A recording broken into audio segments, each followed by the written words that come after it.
Oh, the Azure skin. Oh, Lava-born skin. Oh, baby. And then, of course, the classic skin. Oh, Scyl.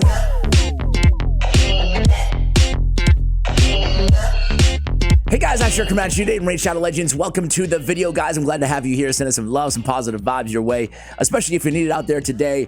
You know what, guys? I'm still a little bit under the weather, but you know what can cheer up any fella out there in the world? A little Scyl the Drake. No matter how sick you are, you're never too sick to talk about the lovely Scyl of the Drake.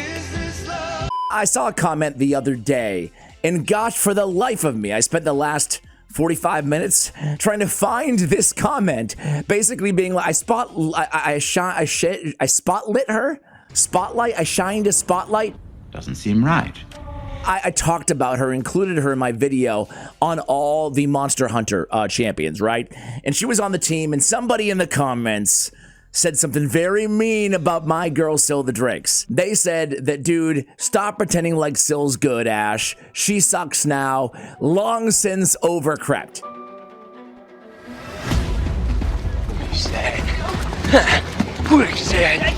Basically like that. Why couldn't I? Did they delete the comment, maybe?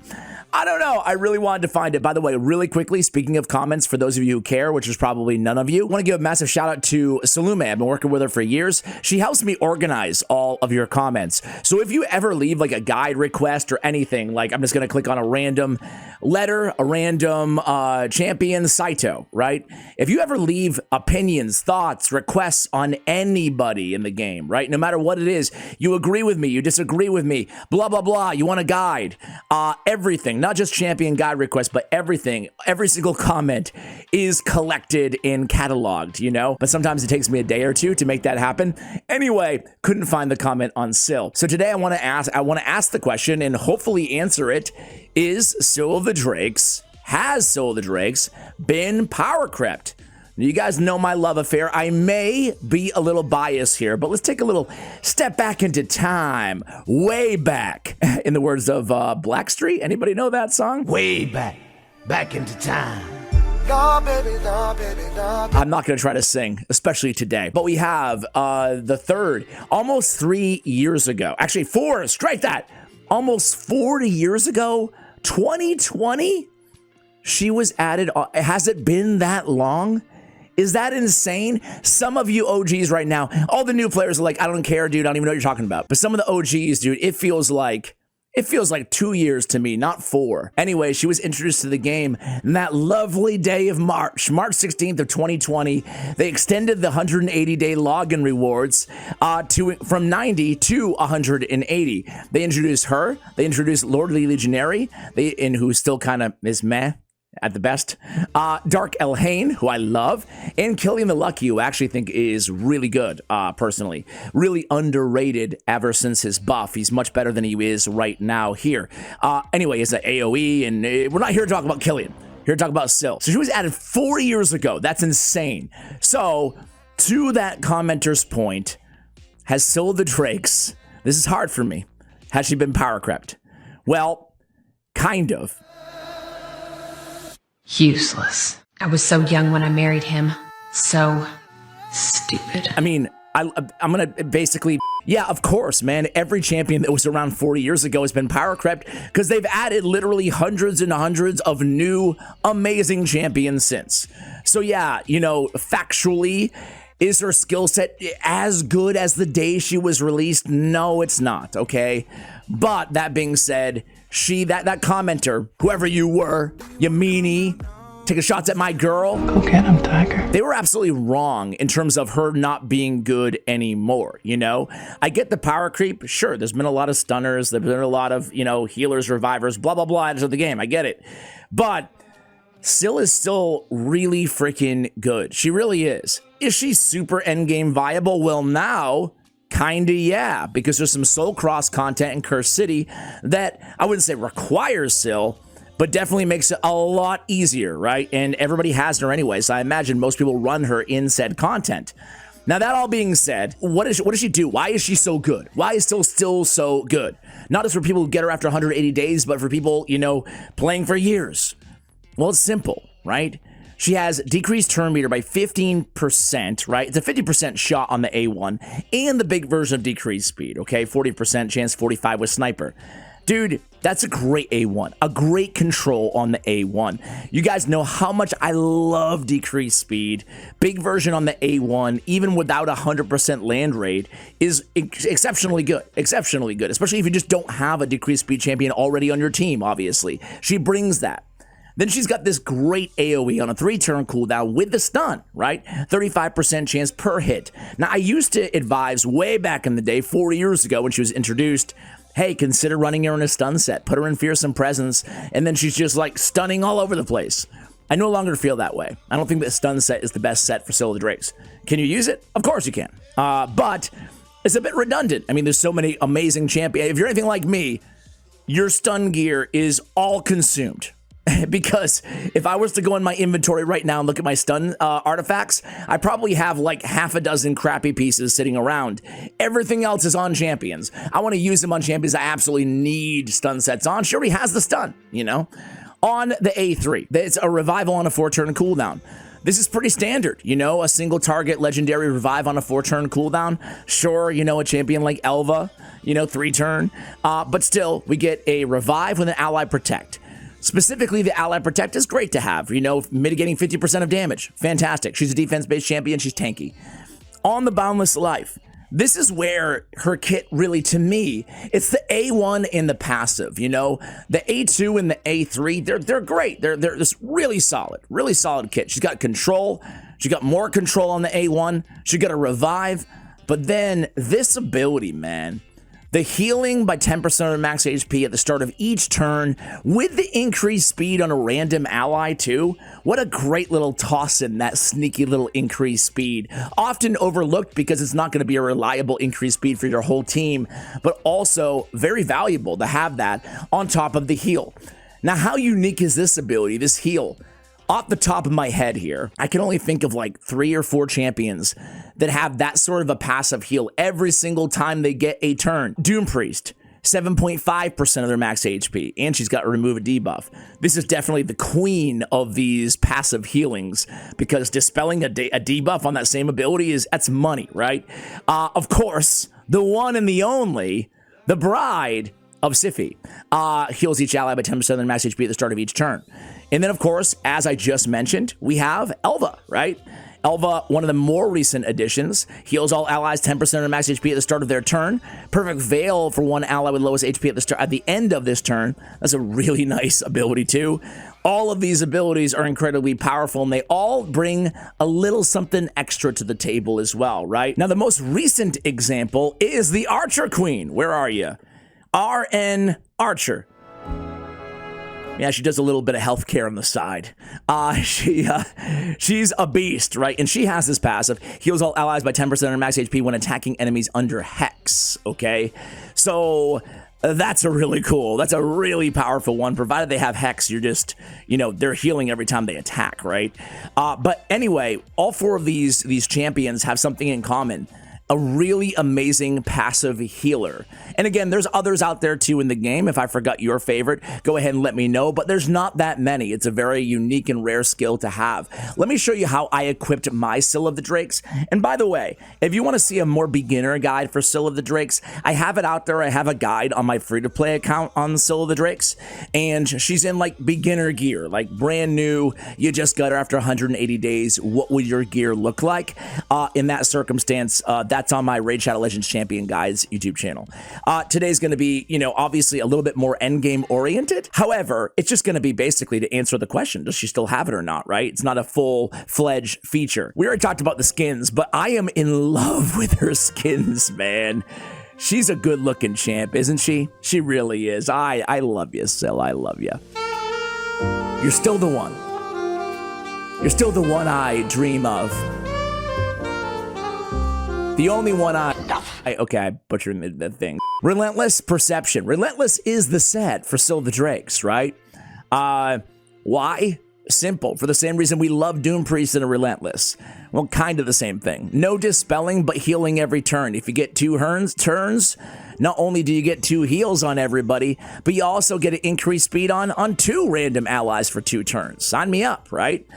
Moreover, you can get back to her A2 even faster than 3 turns, potentially. Reduce the cooldown, land some more stuns, more control, reduce the cooldown of the revive, anything you need, right?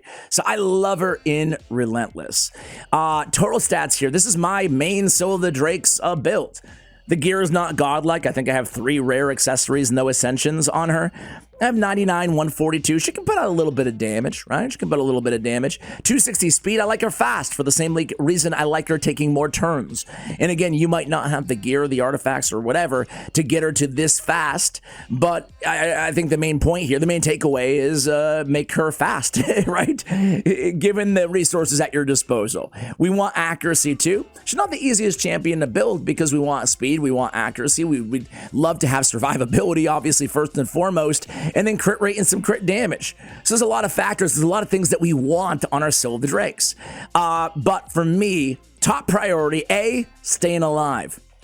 She can't revive anybody and heal the team and stun and control and do everything she does unless she's alive. And then we have the defense and the A. So survivability, number 1. And then I would say accuracy, speed, 2A, 2B, right? Then you can start building in a little bit of crit rate, crit damage. So yeah, I mean, listen. I'll go over really quickly, show you what I have on her. Crit rate on the gauntlets, HP percentage on the chest, and I have speed on the boots. Just because you're a defense-based champion, in most areas of the game right now, especially if you're running an unkillable clan boss team, I still prefer HP on some champions. If you want a little bit more damage, you can go defense-based, but I like her in the HP percentage on the chest. But either way is fine, I think. Masteries, I haven't touched these masteries in forever, and, well, I really see no need to. We have the option to go on support tree and go with the accuracy, pinpoint, charge, focus, swarm, smiter, come down and even pick up master hexer and sniper, of course, affecting the decreased speed on the A1. Total viable way to go, but I like getting more healing out of that passive, increase the value of this champion's, the heals this champion casts. It does count as casting, even if it's from her passive, right? So I picked up Healing Savior, Lay on Hands, Merciful Aid, the whole 9. And of course, Lasting Gifts, because I want to extend the duration, not just of the Ally Protect upon revival, but also of that increased speed. Why not? Try to get a 3-turn increased speed. And then on offense, we do have Life Drinker come down and grabbed War Master. So let me run her really quickly in an area where I just legitimately ran her, meaning I'm not like putting this team together just for the video. This is Cintranos hard. By the way, we are, at the time of the recording here, we are on a, I don't know, kind of, how long do I have left here? 2 weeks, 2 days. I am doing so far so good, right? I haven't played every day. I was traveling and whatever. I want to beat DeGreer, man. DeGreer, if you're watching, I got my eyes on you. He's got 100 stages out of 101. I digress. It's going to be tough, but I want to get all 101 floors. Honestly, guys, I'm getting kind of mixed feedback from you all about Cintranos lately, about Curse City lately. I think some of you guys are starting to get, maybe it was exciting at first, and some of you guys are starting to get a little bit disenfranchised with the whole idea that if you don't have these champions, it's like you just hit a roadblock. Congratulations, and the silver issue of muling gear around on top of that. Would love to hear if you guys have any kind of revised opinions on any of that stuff. Anyway, we have Scyl of the Drakes, we have Ugo, we have Ignatius, we have Venomage and Grimskin. It's kind of slim pickings here, guys. We have Altan. The only champion in this stage S12 that I'm not using, who I actually have built, is Altan. I do have 2 Scyl of the Drakes just because I love her so much. However, I think, well, one's not built is the long story short, but I think actually 2 Scyl of the Drakes might actually be even better. So the first wave, pretty easy. We go in there, and then things get trickier, if I remember correctly, here in the second wave and the third. Let's take a look. By the way, Grimskin, apropos of nothing, I love that dude, man.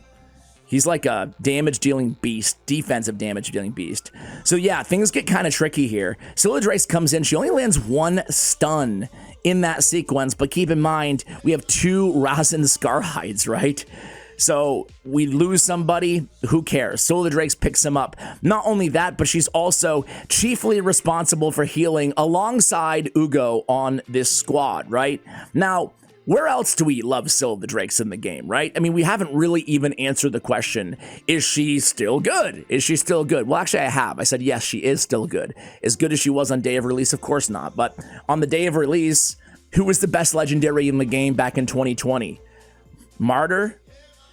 When I started playing, everybody was talking about, on every tier list, the top legendaries were Martyr, Raglan, and Valkyrie in any particular order, you know?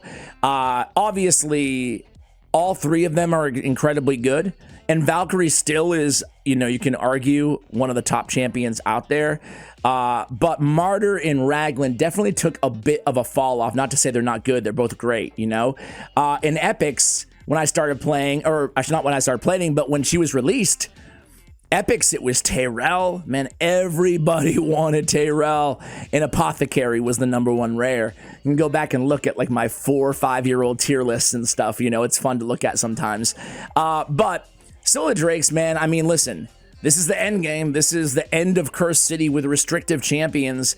And granted, there are a bunch of good champs on this team, but she's still such a freaking hard carry. One thing to note here is I have Ugo built in a very strange way in reflex and optimizing healing on Ugo. Well, I shouldn't say it's strange, but let me just say I'm doubling down the support. And even with that, just out of those passive heals, Scyl the Drake still pulls off almost 500k in healing.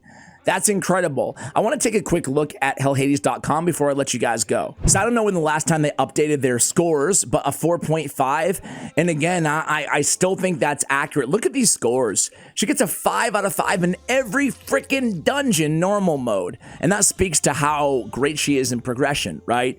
Ice Golem, she's got the support, she's tanky, she's defense based, she's got the heals, she got the revive for when that Ice Golem smacks your team down. She's got the decreased speed on the A1. A lot of things to be excited about in Ice Golem. You can even scale that into Ice Golem hard, you know? I would argue maybe a little bit higher in Ice Golem hard. Dragon, she's actually not my first choice in Dragon, but if you need a reviver healer, look no further. Fire Knight. She's got the decreased speed, she's got the single target hitter though, so I'm not loving her at this much in Fire Knight. Spider, I agree, 5 out of 5. She's great to pair with a burner with that stun and pick up, revive whoever you need to if you need to. Doom Tower Waves, totally agree, 5 out of 5. Scarab King, 3.5. Frost Spider, 5. Eternal Dragon, 5. Griffin 5, Nether Spider 4.5. I mean, this is, I agree with all these scores here. Arena 3.5, agree with that. She's not endgame arena, far from it. However, she's great for arena progression, you know? She's tanky, she's a reviver, and she can stun everybody for your team. So overall, I'm in agreement. She has a 3.5 defensive multiplier on the A1 and a 1.55 on the 2-time hitter, which actually, you know, makes it hit decently hard, which is why I like building her with 100% crit rate if I want to kind of min-max my damage a bit. Guys, TLDR, she's still the one. She's still the one, man. I think the Scyl the Drakes has still got it. As I said, I'd be lying if I said she wasn't as, you know, top to whatever she was in the beginning when she was released. However, she just think about it. Anybody after 180 days, everybody after 180 days can use this kit. And again, I say this tongue-in-cheek. I don't really, anybody's watching my content, even if you disagree with me, I appreciate you and I appreciate the feedback. I get that not everybody's going to have the same opinion on every freaking champion in the game.